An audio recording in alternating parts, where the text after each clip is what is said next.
Welcome one, welcome all, welcome to another exciting episode of Tales of Citizens, right here in the Sound Strategy Network in association with Legacy Gaming. I am Bridger, I'll be your host for today as we ask the deep questions about Star Citizen. Today's topic, electronic warfare. What is it good for? Absolutely nothing? We'll find out. Joining me, as always, we have my panel of experts? Well, I guess we'll let you decide. It's Gray and Callie Thulu. Welcome, people, gentlemen, etc. People, gentlemen, etc. Now I'm a little concerned. Am I a gentleman or an etc.? I don't know, but this is what happens when we go live to tape instead of doing retakes over and over again. The audience gets angry when we do that, so... Okay, so clicking is still... Are you playing Cookie Clicker over there, or are you playing Sakura Clicker? Well, I don't know which one I would have less respect for. I don't recall who it is, but someone's got a little device that they click over and over again at random. Yeah, but not on the show. Unless somebody references it, then I'll gladly bring out my Think It. Okay. Tales of clicking noises. We're off to a rough start. Welcome, people. We are here to talk again about Star Citizen. And we are here, by the way, every other Sunday at 7. Unless there's nothing to talk about, then we'll skip a week. But usually we'll try to be here every other Sunday at 7. And the next show is not February 8th. These are really old notes. The 20th of September is the next show. Live editing of the show notes. The show notes you can find, by the way, at talesofcitizens.com. So let us move on. You can also find the audio podcast there, or you can go to YouTube and search for Tales of Citizens. You can find us there. So let's go move on to Life in the Verse. This is our section where we briefly discuss what we have been doing in the Star Citizen universe and outside of it as well, because we don't have a Star Citizen universe yet. So, Gray, what have you been up to lately besides larvae duty? Well, besides larvae duty, which, believe me, has been a lot of effort, I've been playing some World of Warships, and I've been dealing with some mold problems. Now, one of those things is a potentially huge money sink, which is damp, generally frustrating, and not the best experience in the world. And the other is a situation where water got into my mattress.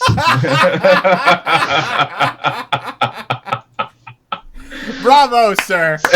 Bravo. I knew it was coming anyway, and it was still fantastic. There have been some major balance changes, and basically every one of the ships that I was playing before has become universally terrible across the board. Well, that's actually good balance, because if every ship is terrible, then every ship is balanced. No. Every ship he was playing is terrible. Yes, you see, this is an important distinction. Well, if you stop playing only the overpowered ships, it would be fine. See, I wasn't even playing the overpowered ships to start with. I was playing the mediocre ones. No Minikaze love for you? I'm not even playing the Minikaze. That's fair. I don't have it. Beyond that, I've been enjoying looking at the Vanguard variants. That was some quality entertainment. And the Q&A for that, also very informative. So I'm curious to see how they end up playing in the verse. We'll be talking about EWar later. Other than that, Misk Endeavor.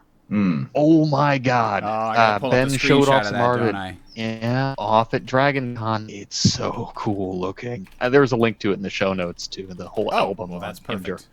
You had it all ready for me. I did. Which is why you didn't know it was there. So this ship really has me excited. What is this? A colony ship? I didn't know about this one. So those are old art near the bottom. The top are what we're actually expecting to see. It is a science vessel, and they've said that a lot of the modules will actually be specific to terraforming types of things. So players may be able to help terraform planets when we get new systems, probably delivering foodstuffs, animals, you name it. But it sounds like there's also going to be a good market for this ship as a base of exploration and that kind of thing. I'm excited to see it work. Plus medical and yada yada yada. So, yeah. All right, yeah, that looks very interesting. Is that's a big ship? It looks like a good 10 or 20 people to run that kind of a thing. You mean? Yeah. I mean, it looks bigger than a Constellation. Just by looking at it, it looks bigger than the Constellation. It's considerably larger than the Karak. Yeah. So this is going to be like the largest exploration platform as a base, so to speak. It's not going to be particularly mobile from what they've said. This is one of those things Explorer might invest in. So they might, yeah. You're going to have a freelancer on at all times to navigate the wormhole to then tell you how to get down it if you're in the Endeavor. Because I remember that was the big thing, was the wormhole wildcatting, to borrow the phrase from Lewis Master Bujold. Wormhole wildcatting, where you would fly down that in a smaller ship, and that was the only way to navigate it. The freelancer was the biggest ship that could do a new one. They've changed now. Wormholes have different sizes. In general, I'm sure that this ship excels in the fact that it has more complicated science material. So you gather more valuable information about the same chunk of rock or the same moon or the same planet than if you were in a Carrack or a freelancer. It's notably larger. It's clearly not made to actually explore jump points. This is much more that you can stop here and have somebody else, go down the jump point for you from this base of explorations. It may be able to refuel small ships. We'll see. Those should be interesting. Now, show of hands, though. Who here has gone ahead and bought themselves a Vanguard of one variant or another, or all three? I couldn't afford it. Yeah, it happened. The upgrade Actually, I was kits, on the original concept. Yeah, same deal. And then the upgrade kits that came out just made it so much easier to foolishly spend money that I shouldn't be spending. It's the perfect system. Because it's not an upgrade kit. Now I can just swap pieces out, right? Yes. We don't know yet because it's not in the game. No. So they have said. They have said that you can break the kits up into smaller pieces. That was part of their Q&A. Mm-hmm. So if you just want the rocket turret from the Harbinger, that kind of thing, you could just put that in the turret slot and make that whole modification. Okay. But then you wouldn't have the whole pack to just say swap back and forth. You'd have to be, juggling the individual components. That has a lot of potential for interesting hybrid variants, so to speak. So who knows? We might see people put the EW pod, which we'll talk about later, as their replacement escape pod, but then put missiles on the frickin' thing on top. So who knows? We'll see. It should be cool. Now, as for me, I have been doing something that no one should do. I have been traveling for work far too frequently, and it is the worst possible kind of work travel. Because most of you think work travel, you think you go to an airport and TSA gropes you, and then you fly across the country. Not so in this case. Now I am driving, and it's far enough to drive that I should be able to take a flight, but so far from an airport that it's faster for me to try again. It's far enough as travel, I should have to catch a flight, but nowhere near an airport, so I have to drive to it. And nothing says joy like a 4-hour one-way commute. So I have been doing all the audio 4 hours one way. 4 hours one way. California traffic. When you get out to the middle of Mojave, it goes away, and then it's only 113 degrees out there. You're fine. So that said, I've enjoyed all of the audiobooks, and of late, or the most recent one I've enjoyed the most is The Martian. Now, I've been told it's kind of a movie, which will be interesting. Yep. But as an audiobook on Audible or whatever other source for audiobooks you use, it's an awesome read. A lot of suspense. The guy doing the voice acting does a good job with different accents. And when he's got a Chinese guy or character he's portraying or an Indian one, he doesn't go full racist with it, but he does have an accent, so it works quite well. Okay then. No, it's a great book. I also enjoyed The Martian, but I read the physical book, and one criticism I've heard for it that didn't bother me much because I had the physical book and I was able to just mentally skip over these sections is the author was very careful to show his work.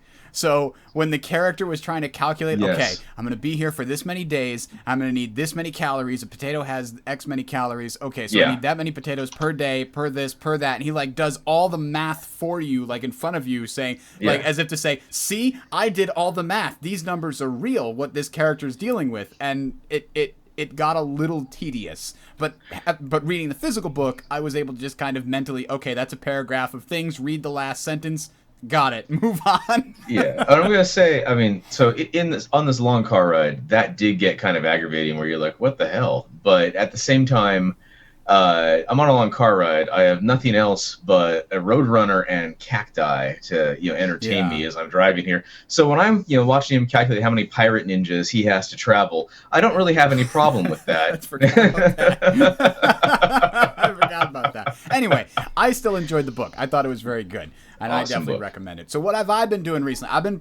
Well, the first thing I want to talk about, because we don't have an official section to talk about it, is in the Star Marine update they had recently. The audio update is really cool. It was very good. Did you guys watch the audio update at the end of that? I was I did. particularly impressed by them saying, yeah, well, we want the audio, the first-person audio to be heard as if you were hearing it, so we put microphones in our ears.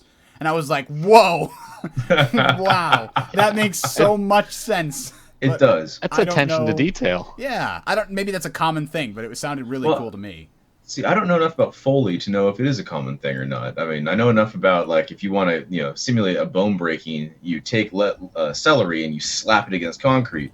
Right. But I don't know enough about where they put the mics to capture everything. So that was actually a really cool concept. There's a question about how effective the mics are that you'd place in or near ears. A big limiter, at least in previous audio technology, was how do you get a microphone that's properly high grade enough to get the quality sound you want that's sitting right here in somebody's ear. Because usually the larger microphones are larger because space matters when you're trying to pick up sound waves. But the better ones can be smaller now, I is my understanding. So anyway, so I thought that was fantastic. That's one of the things I wanted to mention. The other thing I've been playing is Metal Gear Solid 5. And wow, that is a weird game. Having never played I watched somebody play the original Metal Gear Solid way back on the PlayStation and saw the thing where you had to change the controller to the other port in order to beat Psycho Mantis, and it was kind of crazy. And I understood it was like a weird sci-fi world. I had no idea there were fire whales. Like that I almost rage quit after the prologue, and somebody convinced me to stay. The prologue is not representative of the rest of the game. It is really, really out there. It is so real. How is a fire whale any less believable than the classic salamander that lives in Greece? The fire salamander? Oh, the salamander, like the fire. Okay, I've gone on a reference that no one followed me on, but I'm gonna guess that Twitch and YouTube are both backing me up right now. Greek fire salamander? I don't. The salamander. Okay. It's a lizard, a mythical creature, not a real one. Though I was trying to. That was the joke. People. There's a real thing called a salamander, though. Yeah, there is a real thing called a salamander, but there is the mythical creature, which is a lizard made of fire. Okay, now I remember what you're talking about. See, woo, all right. We can move on. All right, let's move right on to our analysis of the electronic warfare segment, because that is the biggest thing here. And conveniently, I forgot to link myself to the actual article, so that's great. But there were a lot of interesting things in this, and we'll just kind of take it in order here. One thing that occurred to me is they describe the various ways that you can detect other people, and they've talked about this in the past, and one of them is a transponder. And a transponder is something that used in traditional aviation today, where you have something that sends out pings. Here I am, here's my code designation, here's what kind of plane I am, here's how fast I'm going, here's my position. And that's all very useful when you're trying to work in a civilian environment. But military craft don't usually have that, because that's something that the enemy can home in on. To be totally fair, combat, the transponders in this game sound like they only say, here's who I am. That appears to be the entire purpose of the transponder here. So all of that additional information, which, yes, commercial aircraft, that'd be huge. And this, all it seems to say is, my name is Bob. This is a Hornet. Well, that's what a transponder in commercial aircraft does in general. I mean, you turn it on. Okay, now see this is an area I actually know a good amount about in the real world, though not about the space version of it necessarily. But you turn it on, and it says, "Here I am, here I am, here I am." Well, not here I am. It says, "Who I am, who I am, who I am," and then your ground-based radar says, "All right, so that triangulates to this blip on the radar, so that's who that is. Here's his velocity, altitude, etc." And military aircraft do have it. I mean, the F-15, if you ever get a chance to sit in that cockpit, you sit down it, and there's a little switch there for the pilot saying turn on, turn off. The screen's a little black right now, Bridger. Yeah. It is very black, but I just kind of figured that he was making it. The stream is failing. Or something. So no one heard my insightful comments. Oh, I think they heard it. It's just I tried to change to the B-roll, and it crashed on me. Well, so this is indeed the B-roll. In a second. So a pilot, might be a ping request. Like if I'm flying along and I see another ship, I will send out the ping because I don't care if he spots me. And if his picks it up and says, I recognize that, and that feature's enabled, it might send back a little shot saying, yeah, you know me and I'm a friend. So hopefully they put that in so you can run totally silent. So if someone does send that, it won't just be it's still like a transponder device, but it only responds when someone asks it to. And if I can turn that off as well, you may never know if I'm a friend. So you better hope that friendly fire doesn't take you out. Yeah, I mean, it just occurred to me that could you, if they give you, yeah, we should be back up on Twitch now. If you're given control over your transponder in, say, Arena Commander, like in the PU, the transponder makes sense and having control over it makes sense. And they talked about how you can, change it to say you're somebody else. But if realistically, if a transponder says, here's who I am, your scanner should also be able to tell where that's coming from. It's effectively an active ping going out that people should be able to triangulate. On Twitch. It should be good. So let's call a timeout. Let's call I'm restarting it just in case. But also, it appears to be off on YouTube. It is streaming to YouTube right now, and let me double check. There must be a queuing thing that's not. Yeah, it just takes a little while to queue it up. Yeah. It caches some of it before it shows up, so it should be good now. So anyway, the thing that occurs to me is if they give you that control in Arena Commander to turn your transponder on or off, obviously everybody's going to keep it off so that they don't get detected easily. But what if you pretend that you're a noob and you turned it on in order to lure them into a trap? Well, there's that, or that would be great. Yeah, PU will believe that, and that's what something. Oh, go ahead, Greg. PU, I'll believe that would be a thing. Arena Commander? Testing. No, you're right. For test purposes, I could see them disabling transponders to see just how bad the friendly fire really is. And I've been replaced with the Tales of Citizens logo, but no one could tell the difference. Aha! Everything's booted back up. We just needed to reboot the whole ship system. So I would believe that in Arena Commander, at some point, they will have the option to completely disable the friend foe identifier, maybe even in single player, just to make it let you know how hard it is. And we actually went through some of that. Bridger shot me at least twice because I was flying as a scythe in the multiplayer game we were playing together. And so he just looked at the profile and said, "Oh, got to gun him down," because I was flying near another scythe. And so I think that same kind of thing can happen. The reason is I was shooting at a scythe that was labeled enemy, and another scythe flew directly into my lasers. All right, so that's what it is. Now, also, I would note there's a big difference between Bridger and certain undesirables on the forums. Bridger started shooting you, and but then stops. Only after the what the hell? All right. Whoops. So stop dressing up like the enemy. Stop cosplaying as the enemy. I only cosplay as Ghost. Or was it Nova? Nova. I only cosplay as Nova from Ghost. Okay. So only when I'm wearing the spandex and the fake boobies will you ever see me in cosplay. But it's got a big gun. You must really be enjoying those Heroes of the Storm events. Moving on. So the next element that they talk about is sort of active versus passive. And I don't know, did you guys ever play any of the old submarine sims like Fast Attack or Wolf Pack? Yes. Those, a little bit. There's a lot of interesting and fun things involved in sort of like hunting and trying to find somebody with, a very limited suite of sensors. But even in Fast Attack, which is supposed to be like 1990s era submarines, that was also kind of fun. Even though you're talking about more advanced systems, you're also talking about more advanced stealth capabilities and things like that. Yes. And so I really liked that hunting the thing that you can't see. You're just doing it all by sensor. And that's a lot about what they're talking about here is using similar types of game mechanics to that with passive versus active systems. Now, they call everything radar, which bugs me. But let's just assume for a second that over 800 or 900 more years, the term radar shifts to mean scanner. I guess. Well, it might even be scanner is, I think, the better term for it because it's going to be multi-wave. I mean, even right now, using X-rays for bodies, we're using dual X-ray systems. One of them is better at imaging, say, bone and muscle, and the other is better at doing fat, and we call that a DEXA scan. So I have to imagine 900 or 1,000 years from now that on a ship, they're going to be using a dual or tri or quad ray technology to pick up what's going on, and it's going to be probably laser or something very highly directed and panning. That said, that's all active and all noticeable. So in the EWar context, maybe something that looks like cosmic background radiation and looks for backscatter would be a better system.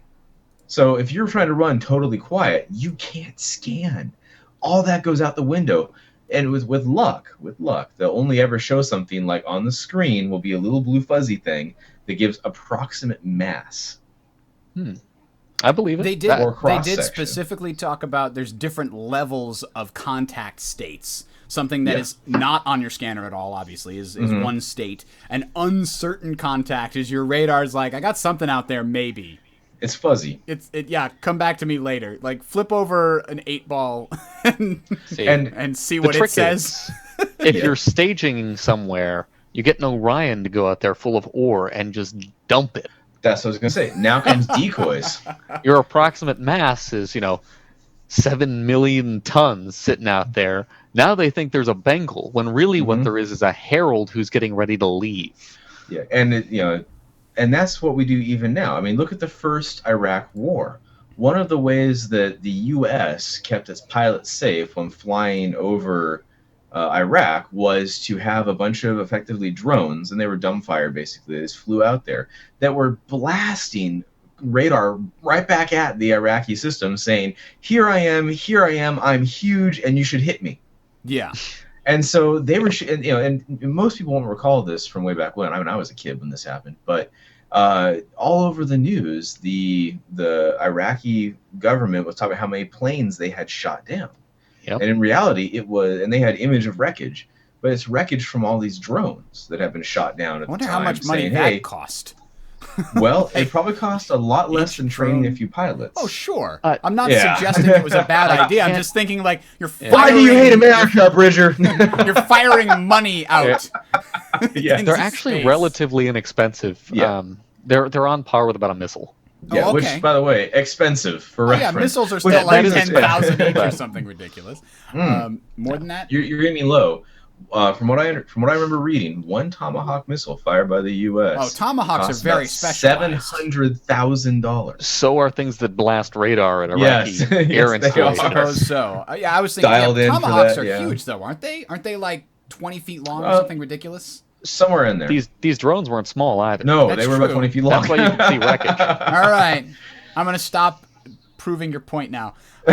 So the next thing that I'm reading through this that comes to mind is EMP blasts. The what they state, instant disruption of the enemy. The target's power pipe is overloaded with forces. The restart of their ship's computer systems. The more severe the hit, the longer the ship will be down before it automatically reboots. It sounds to me like it just sends you straight into decoupled mode. And if you're flying towards some kind of obstacle, that's probably like the coolest way to kill somebody. Is EMP them at exactly the right moment. And I think the best moment is right before they go into a jump gate. Their whole system gets shut down as they're going in. Can't turn. They just wind up somewhere else completely different. They're dead, gone, game over. Can't even get the body back. Well, I would assume worse than decoupled mode because your controls are offline. These are all fly-by-wire. So there's literally You're not manually hitting a button to send fuel into that one thing. You're not opening a pipe. Oh, sure, but I was just assuming all the systems would shut down. But you know what? Yeah. This is like an overload. It might cause random things to fire at the same time. It might not just be complete shutdown. It might cause things to fire that wouldn't have normally fired because you're not giving any input. It could just shut down your controls. So it's like decoupled mode if decoupled mode had no buttons that work. Yeah.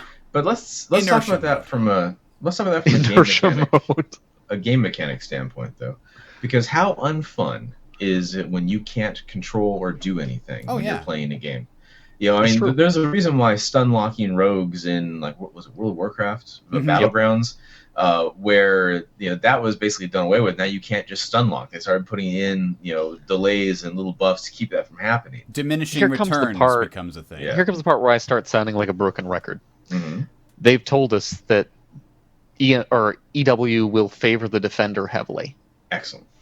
They have said that repeatedly. Yeah. So what that means for EMP, we have no idea. Oh, sure. And being told this will favor the defender, I'm wondering, one, will there just be innate dissipation? So will having a little bit of armor on your ship means that it's harder to knock your systems out just by default? And two, what's the active response? Is there just going to be a mini game of shut something down, turn the power off, change your shields, and all of a sudden EW stops working? That seems like a possibility, just from the way they've talked about it.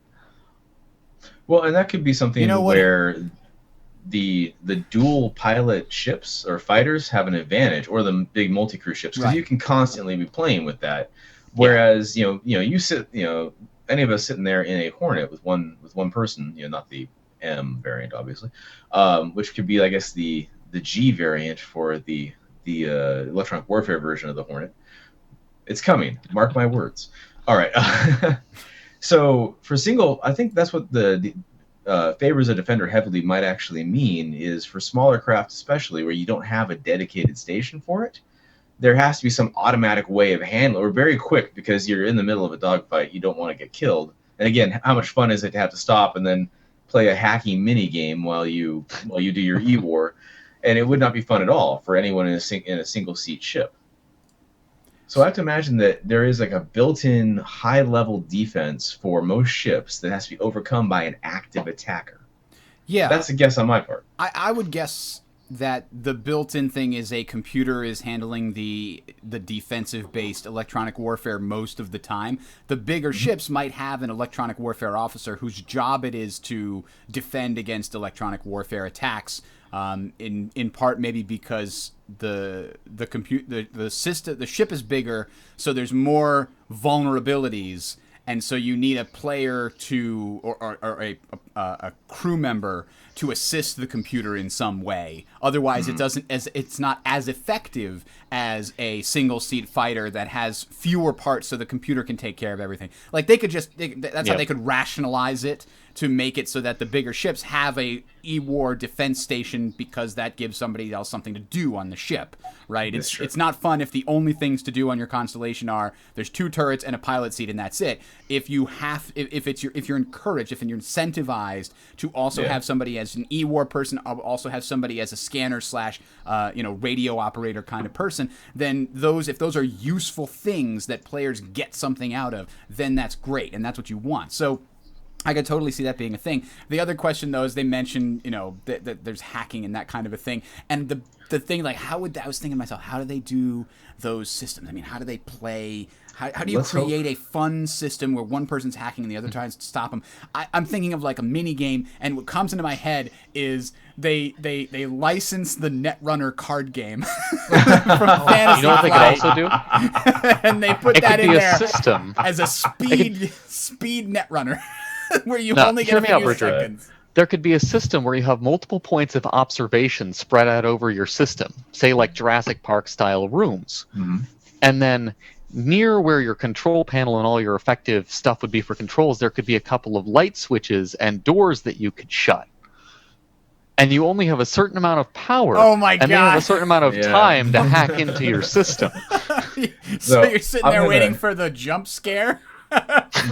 From what is it? Five Nights at Freddy's?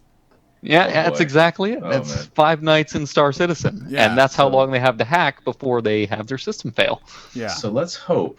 I'm going to say hope like hell. As a person who's been a sysadmin and has been tasked with network security, they don't make this a realistic option. Oh no! Because I'm going to tell you, auditing a log is boring as fuck, and you will not enjoy yourself while you're doing it. How did they get it? What did they take? Yeah, don't want to do that. There's 20,000 lines of logs that tell you what happened yesterday. Go look through every single one until you can find the anomaly. That was yesterday. Fun. We've already been blown up. I'm in the escape pod. Sir, with all respect, shut the hell up. Right? So the other thing is going back to the stun lock thing on rogues and the concept of diminishing returns. Distortion is somehow different from EMP, but it disrupts a target's power flow to all components. A hit will temporarily reduce a power plant's maximum output, so that doesn't completely disable you. Although power plants will eventually flush the distortion, repeated hits in a short time can completely overload the system and halt power flow to components.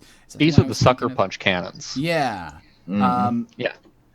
And now, I actually have a response to that. I think that distortion weapons are indeed a cost-benefit thing. It's very much like you have to replace guns on your ship to have distortion weapons there. So instead of being able to actively shoot somebody and blow them up in 10 hits, you have to actively shoot somebody and shut down their power plant in 10 to 20 hits.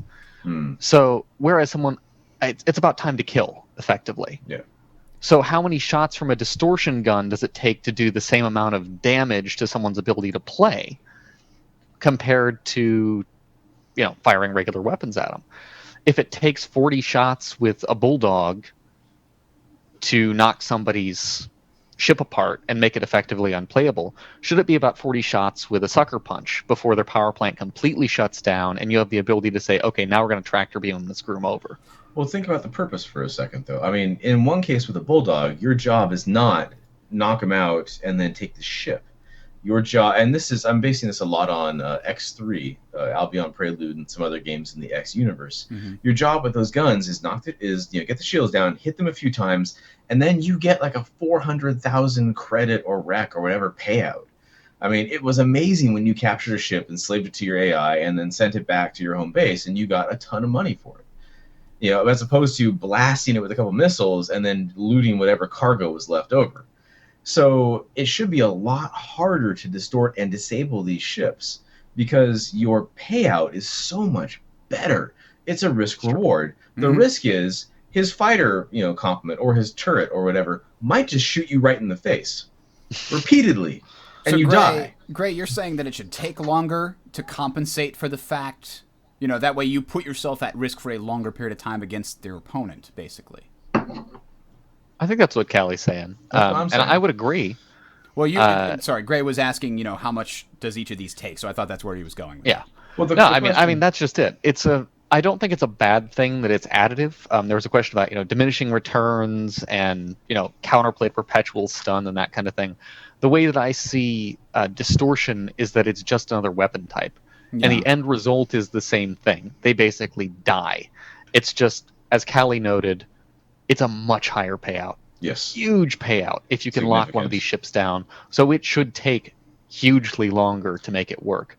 Now, mild amounts of disruption, I think, can happen more quickly. Mm-hmm. So as you're disrupted a little bit, some weapons fire a little more slowly, or you can't open a pipe up in time. Or recharge your shields. Good point. But think about it like the difference between... Think of it as the difference between shooting someone with a bulldog and shooting someone in the cockpit 5 or 6 times. So if you hit them in the cockpit repeatedly, you wipe out the crew and you capture a mostly intact ship, minus no electronics left in that. Big payout, but very difficult to do. Whereas hitting the hull a bunch of times with a disruption weapon, much, much easier. So these guys with, let's say, in their 30s, maybe not the fastest Twitch reactions anymore. Maybe they live in California. Maybe they call themselves Cali Thulu. Not as good at shooting as they'd like to be. Or maybe they are. Who knows? Okay. But but the point is that it gives you a non like Twitch or super high precision version of the game, or on a lower high latency computer, something like that, where you can shoot something and still kind of win, but it's much more difficult to do. Not as difficult to do. It just takes a lot longer. So it engages more of your player base as well. My understanding of how it favoring the defender might be implemented is that shields themselves are sort of an electronic barrier, right? They're usually portrayed in sci-fi as some kind of electromagnetic field that blocks physical particles or something like that, but takes more damage from electronic sources because it overloads the shield or whatever. So I think that's the way in Star Citizen, right? The shields essentially are stronger against physical projectiles than they are against lasers, or is it the other way around? No, you've got it right. Okay. They're in this game is actually the opposite of many games where the physical projectile is stopped more readily by armor than by shields. Right.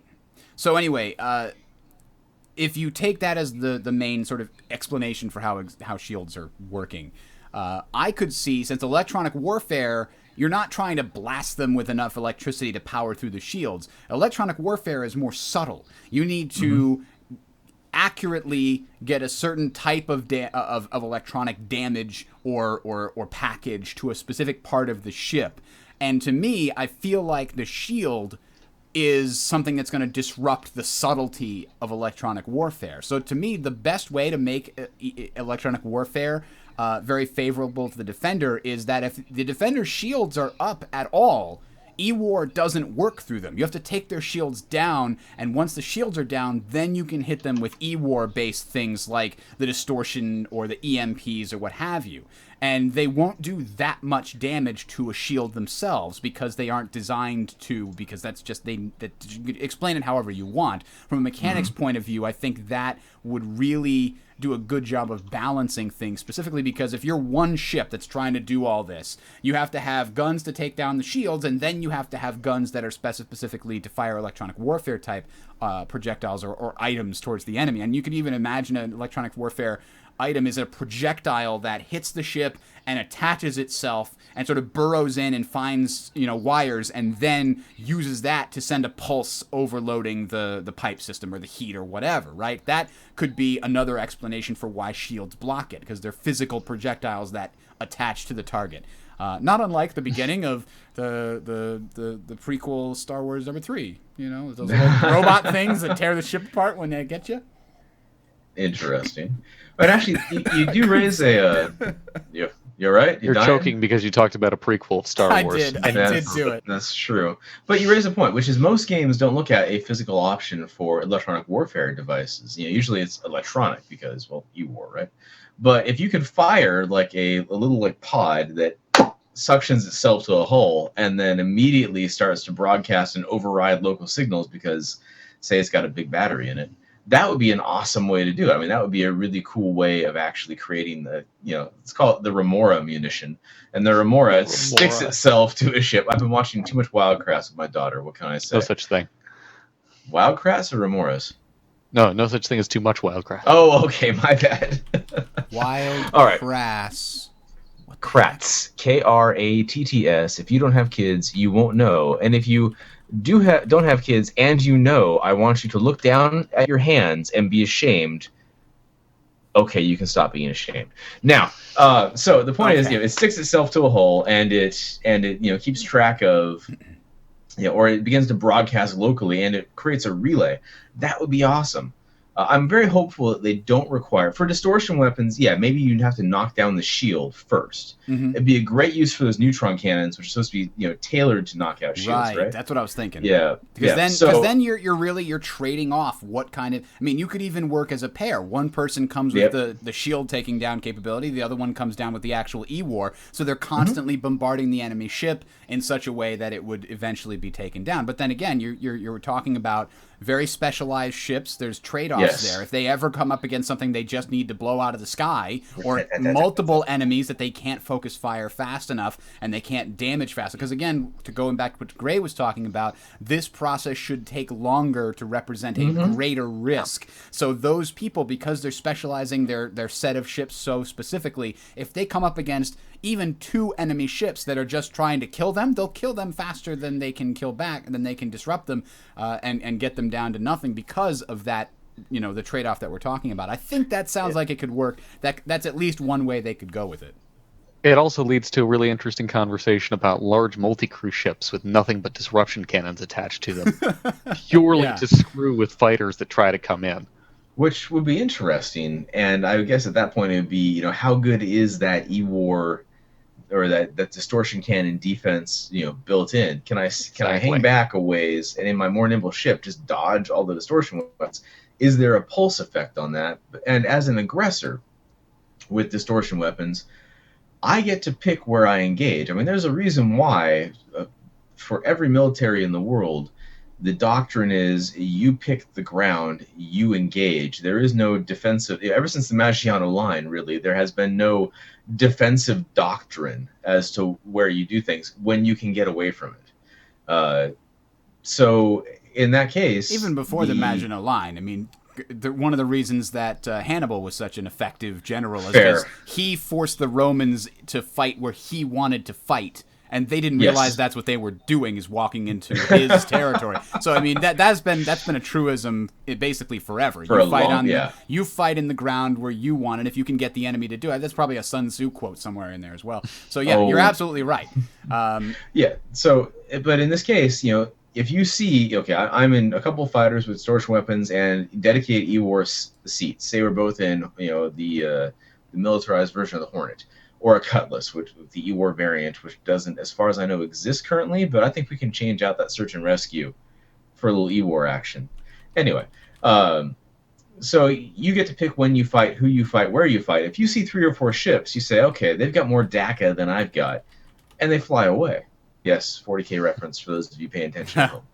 So in that case, it does. That is where EWar will benefit the aggressor. Is, do I have a good setup for that or not? If I don't engage. If I do, then I engage. As a defender, you make them pay for it. You punish them for engaging in EWar against you.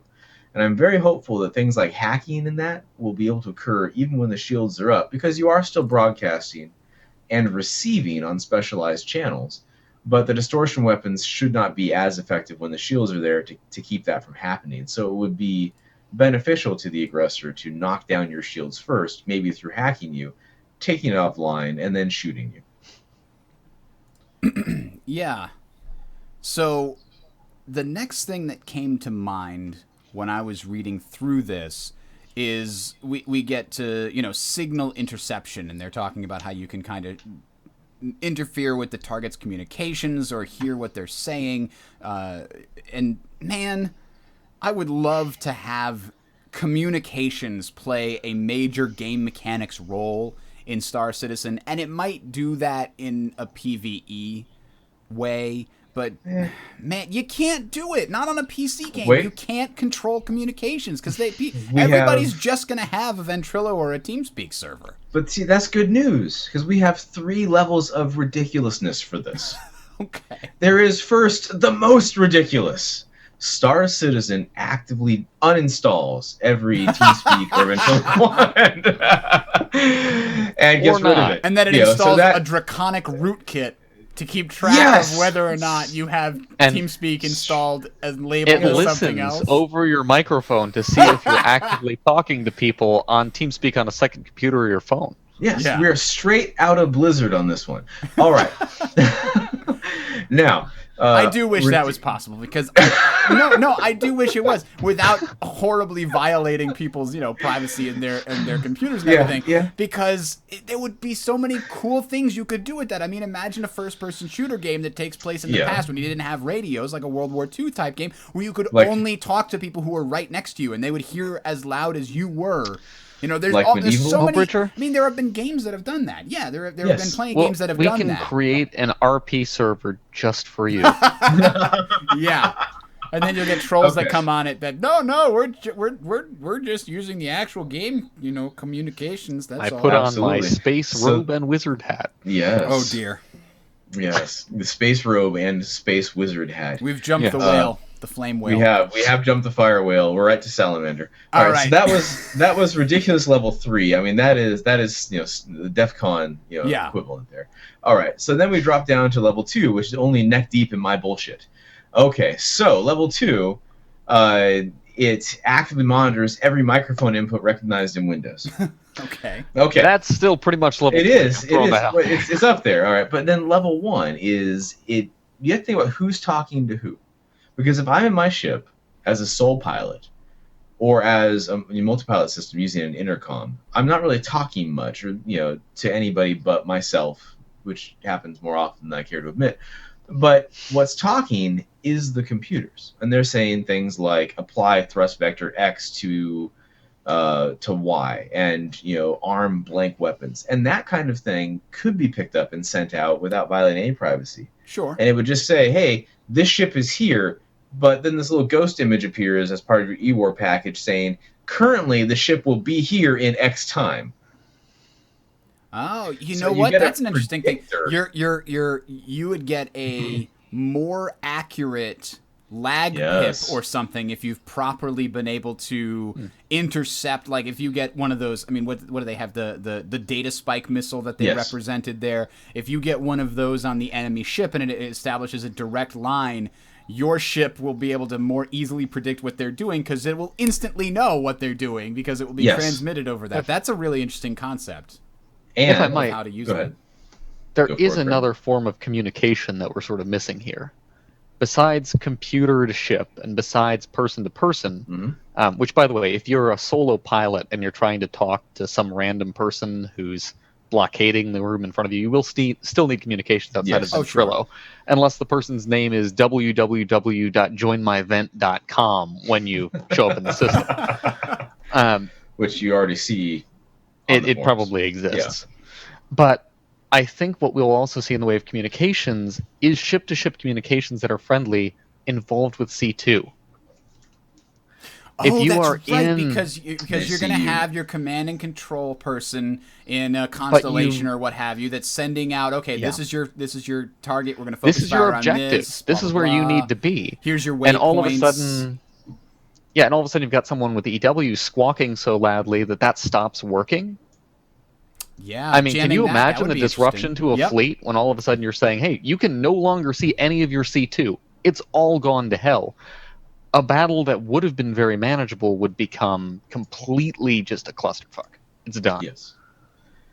Or even think about now, if you could disable communications between 4 or 5 different ships in a squadron that you're fighting against, and they can't talk anymore. I mean, Ventrilo would still talk, but if you can't share targeting info or who's fired a missile, that kind of thing would degrade your ability to fight, which couples right back into what they can and can't see, or you. That's exactly it.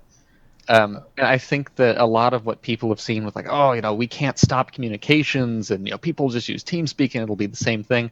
No. I'm not sure that's true when you start talking about, I'm going to point you at this particular region of space and say this needs to be controlled in this way, and these 4 people need to go after this target, and hey, look, there's bombers coming in in this location. Yes, there are some great comms that even we're training our people in Legacy to make sure that we know how to communicate properly, but that's not going to be the same thing as a visual thing on your HUD. Mm-hmm. There's a big difference saying on your radar there's this big bright X that says kill this thing. It's impossible to screw that up beyond it's what tricky. Human nature already will allow us to screw up everything. But I can manage it. Okay. We'll give it a shot. But it is much easier to use C2 than it is to say, this target at this vector expected in 30 seconds. Mm-hmm. Here's where you want to shoot to hit it. Yeah. Absolutely true. Now, so we talked about that's the level 1, the least ridiculous way they could handle it. But there are some other things you could do as well, which would be things like remove, if you've got an active EWar station, remove your signature from all ships, assuming you've hacked it correctly. Now they just can't see you at all. And it shares that with the fleet. So the guy might be saying through TeamSpeak, yeah, I've got a ghost or a Hornet ghost or whatever you're going to say. Whatever your Team Legacy vernacular is, yes, I have a pirate ninja coming at me. But since no one can see it, it'd be very hard to shoot at it. And it could even reduce the countermeasure effect. You're just going to have to use your Mark 1 eyeball on that. Yes, and you're going to miss because, you're going to miss. So the next thing that kind of cropped up is that, one of the things, if you look at the defense-based electronic warfare section of the document, they talk about how they've got different special flares and chaff and missiles that are decoys and all this other stuff. And it occurs to me that the amount of things that you would have to be able to do are really getting beyond what an individual can do really effectively. The multitasking of somebody in a single seat fighter, and that's not bad. Exactly. There needs to be a reason to have multiple people. Like a Super Hornet having 2 people has to be a really good advantage. Otherwise, why wouldn't you just have 2 Hornets? Or all of a sudden you have a chaff cloud, and everything makes more sense. And the guy, and so if somebody can focus just on piloting and gunning maybe, and somebody else can focus on all of this stuff and trying to nail down how many of the enemy are there, what exactly are there, what are their defenses, what kind of gun should we use. Those things really do add a huge extra layer to this. Okay, I want you to look at a modern F-18 squadron, not the F-22, which has some of this too, but an F-18. So you might have 5 F-18Fs in a squadron, but 1 EA-18 Growler. And this is true for Australia, and this is true for the US, where these planes exist. But that growler doesn't actually shoot anything, but it has a dedicated pilot who is there to not get shot down.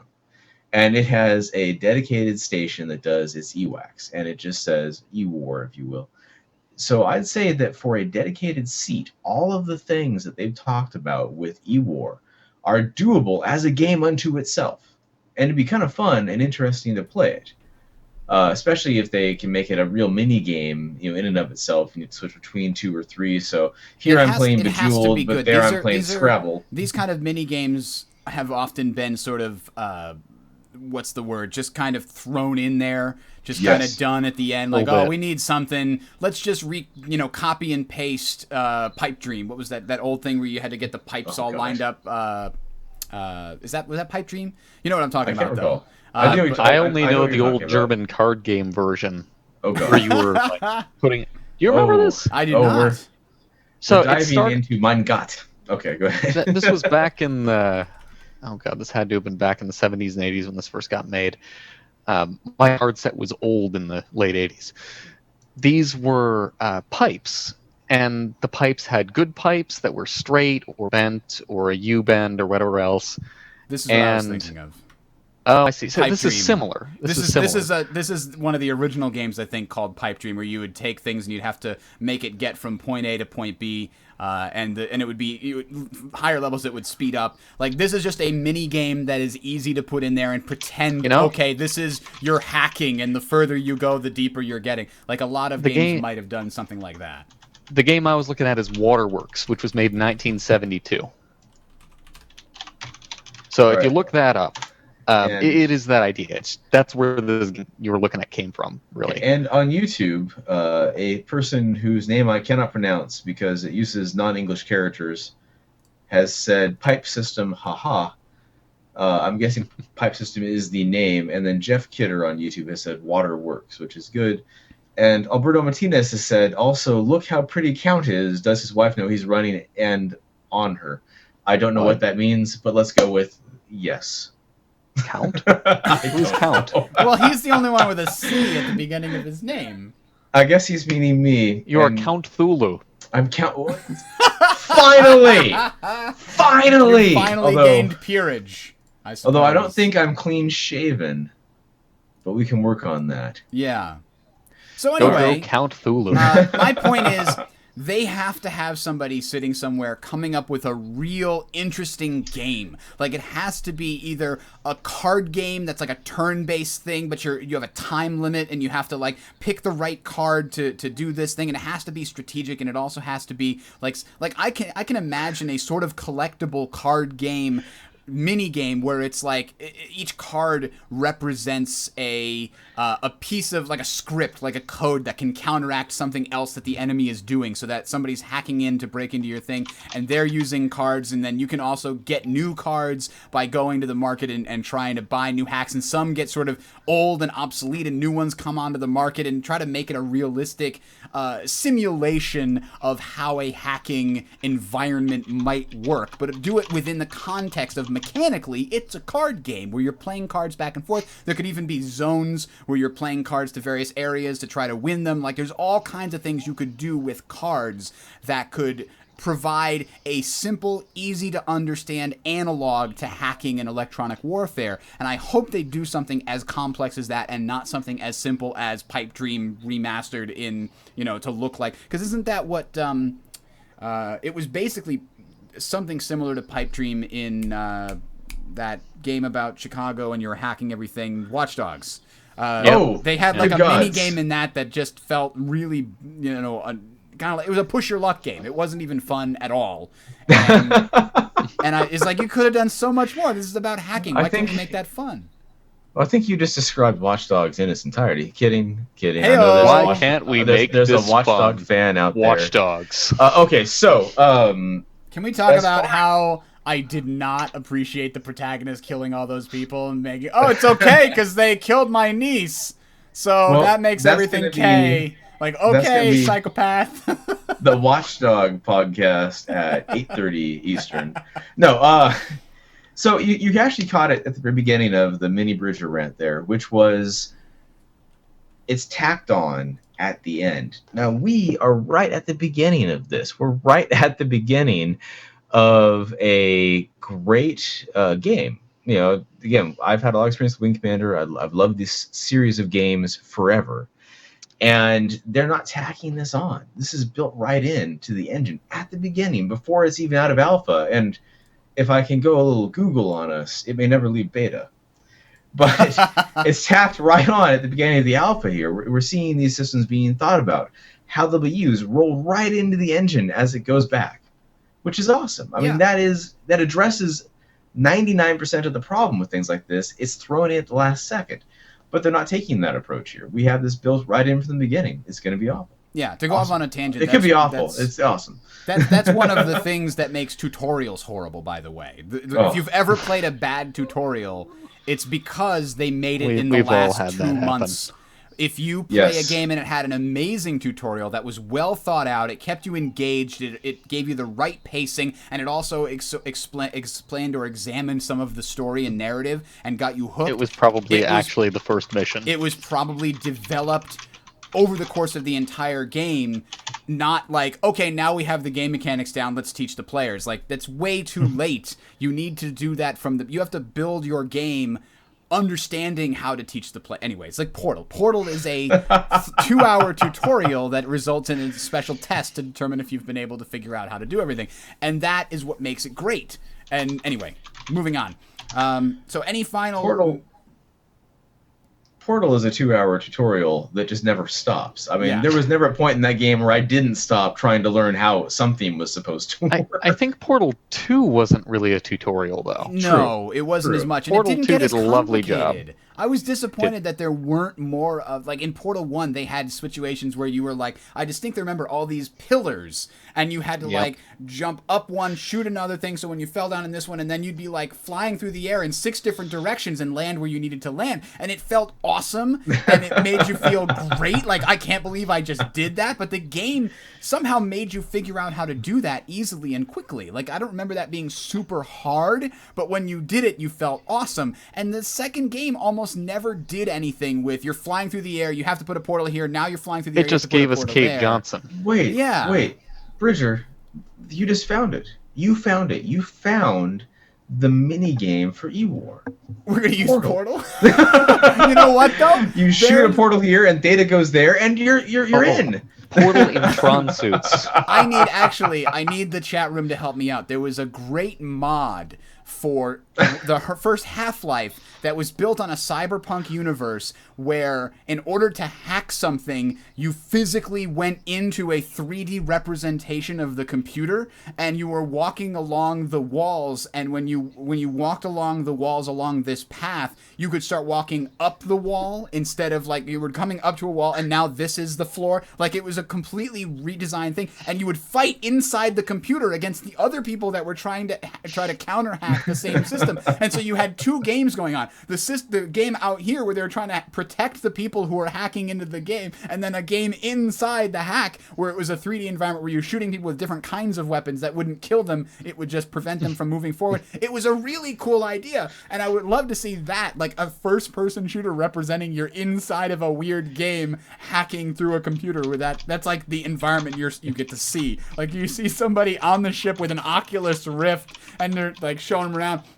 All right, this is where we get the missiles, and this is our science station. And you see Bob over there with the VR goggles. He's our hacker. Just like, that would be great.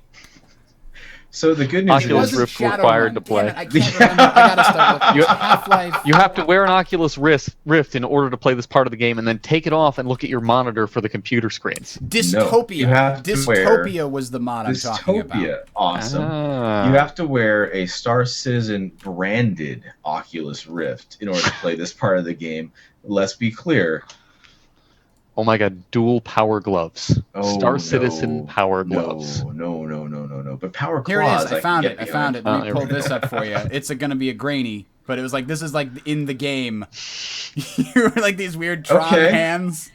Okay, so I'm playing Tron, and I throw a disc. And then... This looks like they imported it to Source Engine. That's kind of cool. So, okay, let me follow this. I'm playing Tron, I throw a disc, and then they drag me to the desert and they brainwash me until I give them all my money. No, you know what? Ricochet was a really good Source 1 Half-Life mod. If they could bring Ricochet back as a minigame, I think that would be totally worth it. I used to play that on a lab that could be another analog for hacking, I think. That could be fun. I mean, you throw a disc and people die. Yeah. It's also got the Tron tie-in right there. You throw a disc. It does. So you just take Ricochet, you license it from Valve, and you just take that everybody all and put them in Tron Yeah, systems. I must say. Well, then you'd have to bury the release Source it, engine and you in the license Far it from Cry Valve. engine. Well, I mean, they've already gone pretty far with the Cry engine, so I think that burying the Valve engine in there, the Source engine, won't be a problem. It can't be any more complex, and they're already trying to make this thing. Oh, actually, yeah. pretty Dystopia amazing. is on Source Engine. It's on the Steam thing. It's got 88% of 581 user reviews. It was released in September 10th of 2005. I wish I could get some numbers for how many people are still playing this. Now I want to go God. play it. But Props to anyway. YouTube chat for the Stop. Lawnmower Man Hold reference. on. The Lawnmower Man. That's impressive. Nicely done. Let's Nicely back done, up Alberto. here. Let's back up here for a second. Bridger, that was 10 years ago. Yeah. Half of our audience wasn't born yet. What's wrong with you? Oh, oh man. I'm sorry, PC police. Okay, so somebody posted in July, is this game being played? And there are two responses. Another one in August, is this game dead? Yes, it's dead. Every It month was they a get somebody decade. saying, hey, is there anybody playing this game? Yeah. Nice. Anyway, let's move on. Any final comments about electronic warfare before we move on to the concern of the week? Before we Yeah. move on to the concern of the week as well, I just want to give a shout out to Turbulent. These guys have been featuring us constantly in the community spotlight, or the community, what is it? Portal? Community portal that's coming out? Yeah, the damn it, you're right. Huh. Now I can't. Community Yeah. something. Portal? I think it's It's the new community UI for the website community. for players. They keep putting Tales of Citizens on that page and then putting it in screenshots. It's only We love you because- guys. It's Thank only you. because we're the second most popular podcast about Star Citizen. After and what, the the good part- INN? Yeah, the good part being the second most popular is we try harder. Sure, I believe Yeah. that. That's That's why we 15 always minutes start of on failed time. pre-show might. But the good news is our pre-show is still more entertaining than any other podcast. Okay, so Shadow Wrath says, and I might be Shots getting this fired. wrong. I'm gonna look this up. Shadow Wrath in our Slack chat says that a transponder, the way that it works is it only sends back a ping if it's queried. So it receives a radar pulse and it sends one back. It's not Yes. just constantly pinging out. I assumed that it was a constantly pinging thing, but maybe not. Well, we talked about that at the beginning of the show. I might have referenced it only in military. And again, to be fair, I don't know how the civilian ones work. I've only done my Wikipedia research on the military variants. Apparently, so I'm what looking can I at say? transponder. A flight transponder is a device that emits identifying signal in response to an interrogating received signal. So yeah, it looks Okay, like that so is there how we it go. works. Okay. So hopefully SIG has done at least 30 seconds worth of research like we have. One would imagine. All right, so what? So transponder, I just jumped in there. So we're good. We're going to Oh, we concern did. of the week now. Well, we have 3 of them, and that concerns me a little bit. So Yeah, let's well, have you 4 know of what? them. I thought there were. We have there too were some many interesting ones. concerns. We have too many concerns this week. That concerns me greatly. So yeah, I'm we're going going to start a newsletter. Okay. We're going to start with a concern that I thought was actually very well put. This is what the concern forum is for. What it is used for is something else. Do we have the name of this person? Because Blackwatch. this is amazing. Blackwatch put together a very Blackwatch. concise and straightforward and well thought out concern. Blackwatch, before we continue, thank you for doing that. Thank you for not saying Thank you for doing something CIG right. is dumb without the B, and they should listen to me because I know what they're doing. It's something right.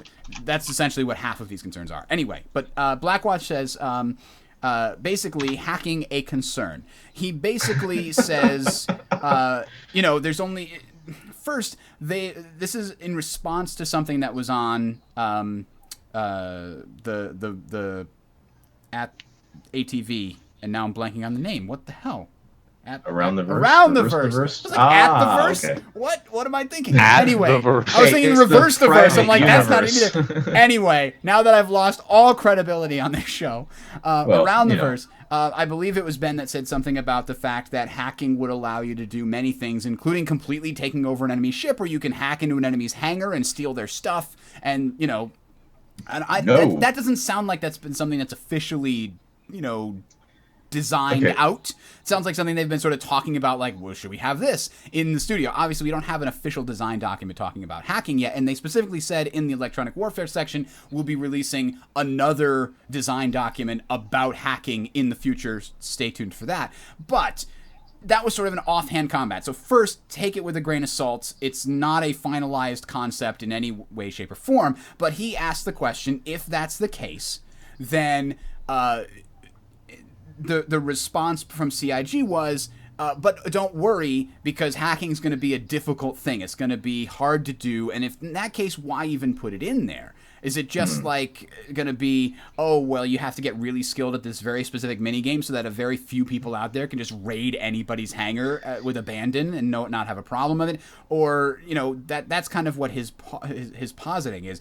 Okay, if it's easy enough for people to actually do and achieve, it's going to completely screw over people. Like, you don't get to play Star Citizen today because I'm hacking all of your controls and your ship is mine now.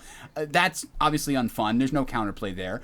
Or if it's so hard that only a very few can do it, you're building of this huge chunk of the game for a very few people so they can use it to completely exploit other people, right? So that's a problem, especially because of the way they talked about it happening when you're not even there. So he brings up that concern and, you know, then responds very poignantly when somebody says, maybe it's a good idea to wait for information before you worry about it. Duh. And he's like, hang on. If we wait until it's implemented, they will have spent a lot of man hours on this, and then it turns out that they're doing it wrong. That's what the concerns are for. And he's exactly right. That's exactly what this is for. It's for us to say, hey, we're concerned about this. Think about this before you implement it. And CIG then says, okay, good. The ones with high numbers, we think about them, and then we implement them the way we want anyway. And to a lot of people, that looks like ignoring. And in a lot of cases, it's valid and justified, but that's the way it is. But I'm sure that a lot of this does have an impact, but it happens behind the scenes. We don't always see, oh, hey, so-and-so had a good point. Let's change the design in this small way that fixes the problem that this guy brought up. That's all stuff that we don't get to see, and that's unfortunate for CIG. True. Yeah. Now, can we take a moment to address how we would solve this? Because I have a solution that makes it so easy for all of us. Let's hear it. You only allow it in the non-security spaces. So in areas like the high security equivalent in EU, I hate using that. You could try to break in, but the system or the station or the asteroid or whatever is automated systems catch you and slap your wrist and you get penalized. But out there in pirate space or Banu space, because they don't give one shit about human beings or whatever else. It's easy to do, or not easy to do, but is available as an option. So if you only spend your time in high-sec space, you won't have access to the best stuff, but your stuff is always safe. So when I store things, I store it, I don't know, on New Pittsburgh. So that way, with my actual active, it's going to hurt me the most if I lose it, but I'm willing to risk it. That's a good option. So that's how I would solve it is, you can hack into my station. You can take my stuff. But only if it's in a low security area. I could definitely see that being a sort of risk-reward thing that's not... that's one of the benefits to being a citizen and not an outlaw. Yes. Is you can go to those places. That's one of the... So outlaws can obviously steal stuff, and they get it for free because they stole it as pirates. Free-ish. But the disadvantage is then you're tagged as an outlaw, and you don't get to unless you buy some expensive transponder that says that you're somebody else, right? That's the sort of thing. And can I hire a bunch of red shirts that sit in my hangar and know my face and just shoot anyone else on sight? Because then I will buy those red shirts and stick them in the hangar with a cooler full of beer. But I mean, the other thing that he's bringing up in here, and it says in response to that is, His concern is people hacking into a ship, say a Constellation or a multi-crew ship, and just venting the oxygen and killing everybody and taking the ship. Like if that's too easy, then it's a huge problem. And if it's too hard, it's still a problem, because why did you spend all this time working on it if it's just going to be used by a very small section of the population? Okay. So and even when it is used as a section of the population, it just becomes a "you don't get to play Star Citizen" moment. There's a great which is no fun. We've established. Yeah, there's a great video that I watched. It was just like a tongue-in-cheek League of Legends thing about how awesome Malzahar is. And for those of you that don't play League of Legends, he has one of the longest stun duration things in the game. And that's the way he described it, is then when you get to use your ultimate, you get to decide which of your opponents doesn't get to play League of Legends today. And he just showed shot after shot of him ulting somebody and the team obliterating them before they had any chance to do anything. Just no this video game counterplay donkey? at all. It might have been. He's like, you don't get to play League of Legends today. And so him and Sky are just hilarious. I use that as a great thing. So yeah, I think that is an interesting concern, and I think CIG is obviously going to take that seriously. I will be more concerned once we get the actual hacking design document, because if you look at what they did with the electronic warfare section here, this hasn't really been coded into the game yet. This is their design concept that they have put into a publicly digestible piece here, right? So this is something that is still in flux, but this is them saying, we've done a lot of thought about this, we've had a lot of conversations, we've done a lot of work about how we're going to design this. This is what we've got so far. It's in its near final state for when we're going to start implementing it. Now, upon implementing any of these things, they're subject to change, of course, but this is when they're ready to show the public is, we think we've done enough work that this is near the final concept for how this system is going to work. And they've done that with a lot of things. They did that with the death of a spaceman. They did that with the physics. They did that with all these things. And as we've seen things like the physics evolve, it's changed a little bit from what the original design document was said. Okay. So anyway, when it comes to that concern about hacking and venting atmosphere and all that, I think we should have a mode. We'll call it the Turtler mode. And in that case, it turns off all external communications and no longer, say, types into a keyboard asking for shout-outs on our show. And then you can't be hacked, but you also can't fly. Okay, so no one's with me. Sorry. Crickets. Maybe you can pay an extra fee for a hack-proof security system, but then you just pay that all the time, or it's just like a push-your-luck mechanic. That's not fun either. That's not counterplay, really. There's a lot of different issues with this. But okay, let's move on to the next one, because the next one is my favorite. Which I love, too. Yeah, I must say, I love this one. This is my second favorite. This is exactly the counterpoint to the previous one, which was well thought out, well reasoned. It wasn't panicking, right? That's the other thing, is he was just saying, I'm worried about this. I have faith that CIG is thinking about this, but here's my 2 cents just to make sure that they've covered their bases. This one is in all lowercase except for the R in resizer. They're not going to allow us to resizer characters bullcrap. Taking that at face value, I guess that this guy wants to resizer somebody's shit after they've taken a dump. Like, he's played a lot of Ark, and he wants to be able to size that up when somebody poops out some fertilizer. I don't know. Oh crap. Or actual cow dung, cow pies. And then the actual text. By the way, this text has no punctuations except apostrophes in the appropriate places. So I feel like this must be a troll. He's like, I can't use any punctuation, but then his hands automatically use apostrophes properly. I wish so badly this was a troll, except that I had writers submit me things like this when I was working in the journalism industry. So let me do this. Quote. I'm sure you guys don't mind waiting longer for more character customization in the game. In the game, they would have to redo a lot of animations, but we paid a lot of money, so it shouldn't really be an issue. But it does mean that things will take longer when it comes to bringing out the character creator. And I like making my characters small. I don't really like tall characters. That's it. I have no idea what he's trying to argue about. I don't want to know what he's concerned about. I guess he wanted to make... He wants short characters. Shorter characters. And CIG has said that the seats in the ships will be optimized for a range. You will have a height minimum and a height maximum that aren't that far apart. And this person along with 14.29% of the 49 votes. No, only 14% now. I said no. It's now only 14%. That means 7 of 50 people I'm agreed gonna with refresh this. that. So, Not the so best to example. answer Carnifex 2005's question, why is it that game forums everywhere are nothing but idiots? I'm going to reference the great, the wonderful, the magnificent George Carlin.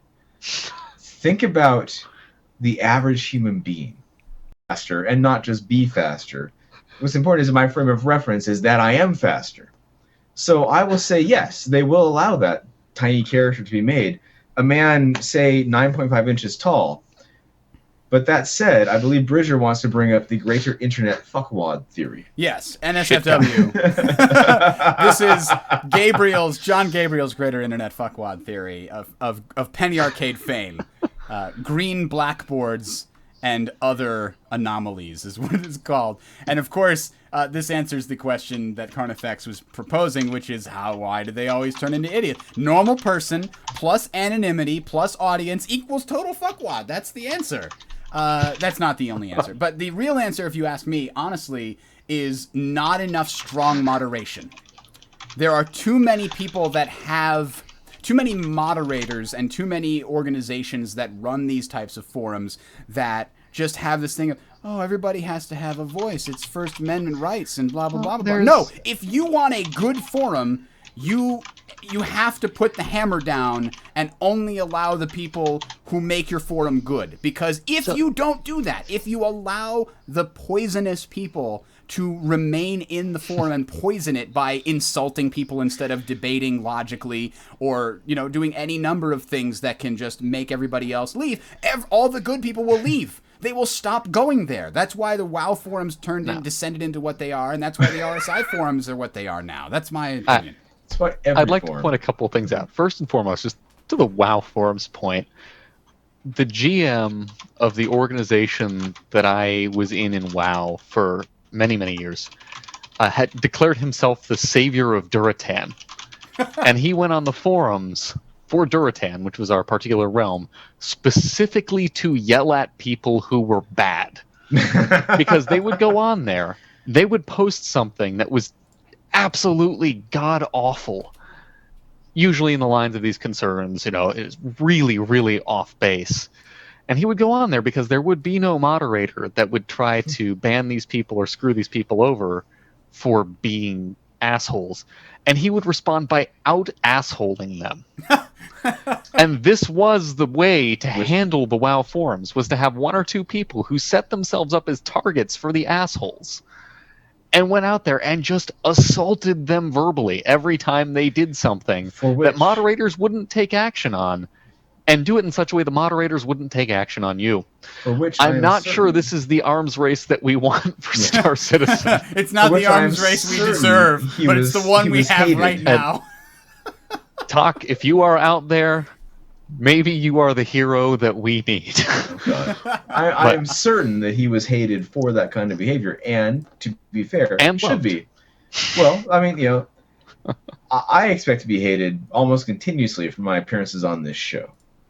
And so I've embraced that. And I think that, we're seeing that in the YouTube chat currently. No, we're not. Damn it. I'm working on that. Nope. So, but the point is, yeah, you can out-asshole assholes, but if you lay down with pigs in the mud, you will smell like shit. So don't do that. I'm going for Dr. Phil here, so work with me. Yeah. So to go back to the other two more relative points on the Star Citizen thing. The first one is, you don't want to be too draconian, is the way that a lot of these mods see it. Because what they're afraid of, perhaps rightly so, perhaps not, is that if they come down on people and say, you're being a shithead, you're gone, and then the person is simply banned or simply removed very, very quickly, people are just going to find an alternative forum, and you'll lose feedback on some of these folks that might otherwise be decent people, aside from occasionally screaming. That's, I think, the wrong approach. I'm more than happy to see all of the angriest people on RSI's forum basically banished to Reddit. I would be fine with that. No, because they'll get banned from Reddit too. Reddit's got even better moderating than RSI does right now. They'll be banished to it's their true, own but little first weird they corner. would go to Reddit. Yeah. I'm going to point out, though, that with our luck, they would get banned from the forums. They would go to Reddit. They would get banned from Reddit. They would start out SIG Outreach, and I'm making a direct reference to MechWarrior Online. And then that would show up in search engines before any actual Star Citizen content would, because why the hell not? Yeah, that'll work. So, I mean, when you're talking about that, Gray, you're talking about that guy who had to out-asshole the assholes, it reminded me of a very inspiring speech from a movie you might have heard. Pussies don't like dicks because pussies get fucked by dicks. But dicks also fuck assholes. Assholes that just want to shit on everything. If you don't know, it's Team America World Police. And it has one of the best closing speeches of anything I've ever seen. Of course, you... Wow. That's exactly what it is. That guy has to go in there and out-asshole the asshole. Just wow. But yes, with those 2 points out of the way, I have to agree. I think CIG has been... Oh god, the asshole comment, I'm still laughing. CIG has been insufficiently brutal dealing with some of these people. Yeah. Well, because that's the thing, not is to they call anybody feel out here. that the people, that everybody is entitled to have a voice. And I agree with that until you use that voice irresponsibly. And I'm talking about specifically on a game forum here. This is not a political statement. I am all in favor of the First Amendment as it applies to government, but this is a non-serious game forum situation. If we want to have, we don't have to have a free market of ideas. We can do that if we say we'll have a free market of ideas as long as you do it in a respectful manner that is not an assholey way. Then yeah, we're good. Anyway. I'm going to point out, you heard it here first, people. Bridger hates freedom. Yeah, America. That's why I brought up with Team the America earlier World comment. Police. Why do you hate America, Bridger? I get that you are in the heart of the revolution. What? Well, you're in Massachusetts, where they threw a bunch of leaves into a pond. I'm going to say Massachusetts, so people don't know where you're actually at, but you can say Connecticut if you want to. It's too late now. No, Ray has run off. So but Bridger hates freedom. He hates your rights to say what you want when you want. So write to him, complain about it, please. I've been trying for almost years now. Feedback at Tales of Citizens. I can't get anybody to write to that. Well, actually, we still have one more concern, but then I do actually have. I'm going to hold that till next week. Actually, we're pretty. Okay, good call. We do have feedback from a listener. If you look at our latest show notes. On August 14th, Krell wrote to me about the dual joystick system, having heard that apparently Sci-Tech goons would come to his house and take it away from him. I don't recall actually saying that, but if I've been drinking enough, I will say things like that. So I might have. However, he's got a dual Warthog mount design, which he's put out there on the RSI thread for anyone who wants to actually mount 2 joysticks to a chair and hope like hell it doesn't just fall down when you try to use it.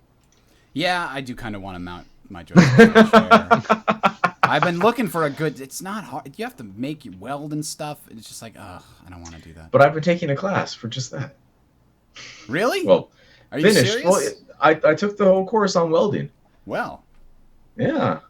There you go. And not wielding, which involves the knife and whatnot. No, welding.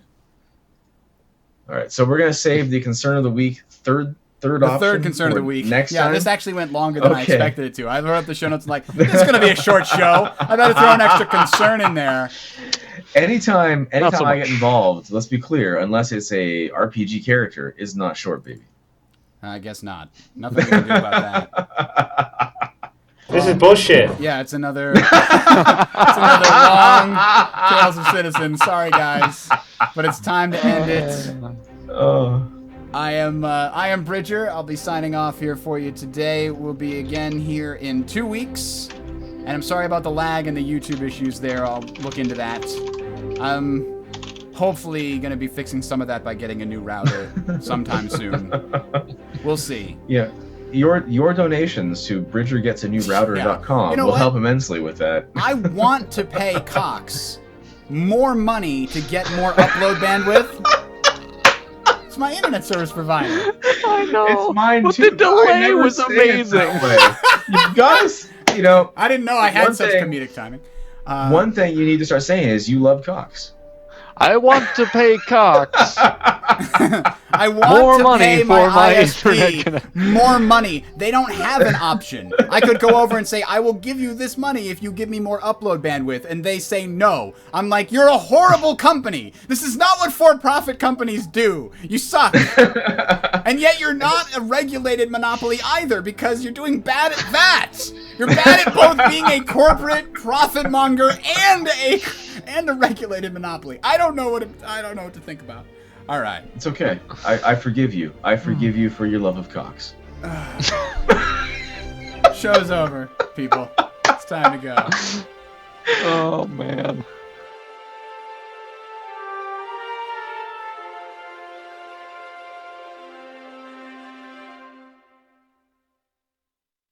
This is bullshit.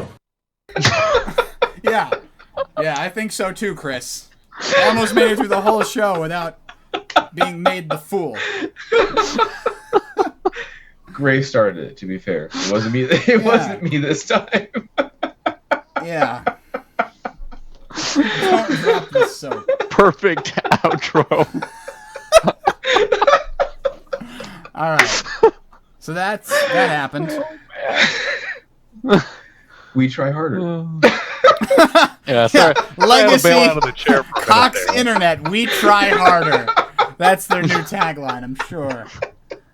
I would sign up. Oh yeah, this is our package. It's extra firm. Oh man. So we hear you love cocks. Here's No, how you start I on just a want to really pay cock- Cox. It's adventure. different.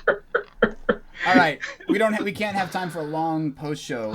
You need No. to pay 4 cocks, is what Damn I'm So, it, saying. Matt yes. Drat, we know the mic is on. We know.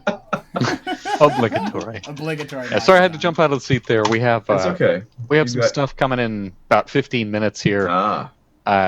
We had water come up through the floor and destroy a carpet and a memory foam mattress. Now, Well, hang if on. How you- did it come up through the floor? Is your water table rising?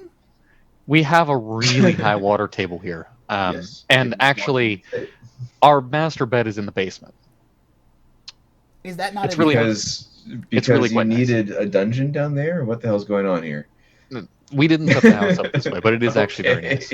Eventually, we're going to add on, put a third story, all that sort of thing. But what ended up happening was the heat from 2 bodies on a big memory foam mattress made the concrete underneath the 2 layers of floor start wicking water up, which Okay. led to mold that ate through the carpet and the mattress. Yeah. And we discovered this 2 days ago. So your mattress is on the floor. The mattress is on the floor because you Okay. either have to have a big special, big flat thing for these Yeah. Tempur-Pedic mattresses, or you put it on the floor. So we put it on the floor. because It'd been fine on a the floor lot before. taller than a conventional mattress, essentially. Yeah. No. It's not actually about the tall. It's about the foam. Ah. If you don't have a firm base for the foam, it actually sags in ways that will blow your back out. Oh, and actually, you're if you talking put, about a conventional bed frame that just has a few springs and wire along the middle. Slats. You're saying Yeah. it needs to have a very firm base. We have actually a Yeah. similar thing, but we have basically a wooden frame that's just a flat wooden, polycarbonate thing that it sits on. Yeah. It provides the same purpose, but it lifts it up off the floor a little bit. Yeah, and what we're doing now is actually we're not making this mistake again. In the past 2 homes we've rented, it's been on the floor and it's been fine because we were on the second floor. Here, it's in the basement. We've got the water table issue potentially. We have a sump pump and all that, but it doesn't handle wicking problems. Don't you So have now a- we've got a big frame that's going to hold it off the ground a solid 6 inches, and there won't be any airflow problems anymore. Okay. Well, good news. I'm sorry to hear about your issue with water coming Yeah. up, but It could be worse. The timing could have been so much worse. Could be worse. You could have issue with Cox. yeah. True. Yes. Could have so many issues with the Cox. Seattle, it's like a swamp. Yes, It Gray. can It's be. like a swamp. Only it's not Washington D.C., an actual swamp, Yes, Washington which D.C. has is an remained actual so swamp, to this day. and it's sinking. I mean, the fact is, Wormdrake is asking, why do we have a basement where there's a high water table? The answer to that is the entirety of Seattle has a high water table when it starts getting into the rainy season here. Yeah. And either you don't have a basement, which some homes don't, but then you're basementless, Or you do things to properly try to avoid that, which is you have a sump pump and you have a layer of floor. And we have the sump pump and the layer of floor, so the water just goes right under if it comes up into the basement level and just gets pumped out into the sewers. It's fine. But in this situation with the bed, because of the sheer amount of heat, it wicked water up through the floor supports. And then that ended up in the carpet and then the bed. So it really was just a heat and pressure thing rather than anything else, and we were not expecting to have that wicking problem. So it's not like there's a big crack in the floor spraying water up like Well, we had I in wouldn't the have previous known rental. that could have been a problem, certainly. I know, physics. We didn't expect it. We thought it was better mitigated. We know better now. Yeah. So, speaking of it was a things pricey sinking, mistake, but whatever. I learned this recently that due to the glacier that was on top of Scotland during the last ice age, Scotland is actually rising out above sea level by a few centimeters per 100 years, and England, the southern part of the island, is actually sinking. And the reason for that is because in the last ice age, like 10,000 years ago, there was a giant glacier that came down and covered the top of Scotland, and the weight of that literally pushed down the crust of the earth down into the mantle where Scotland is, and it pushed up England as a result, kind of like a seesaw.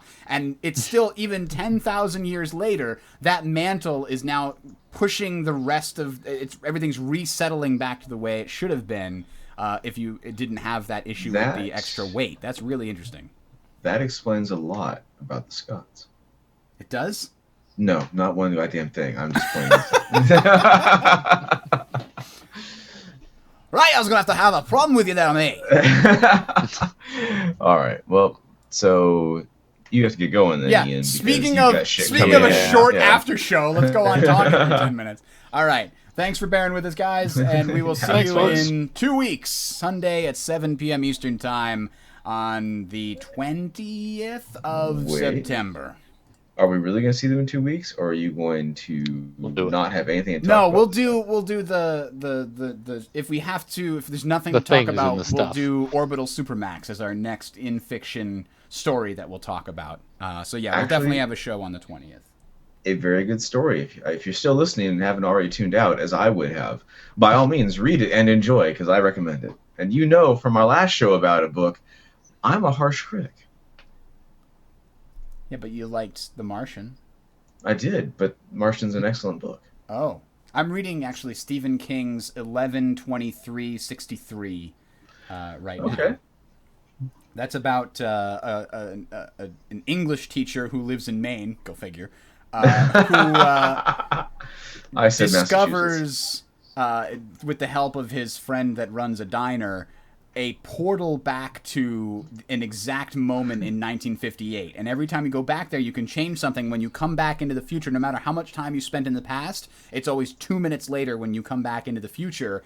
And the things that you did in the past affect the new reality that you've come back to. But if you go back into the past again, you've reset the reality and you have to do all those things again. So he's going back into the past to try to stop the assassination of John F. Kennedy on 11/23/1963. But to do that, he has to live in the past for 5 years in order to get to the date. And then he can come back to the future and then have said, be done with it, and say, yes, I've changed the future and we've saved Kennedy, and that changes things. We don't get in the Vietnam War, and all this other stuff is what his postulate is. It's a very interesting book. I like it so far. It's certainly better than Misery. Holy crap, I hate that.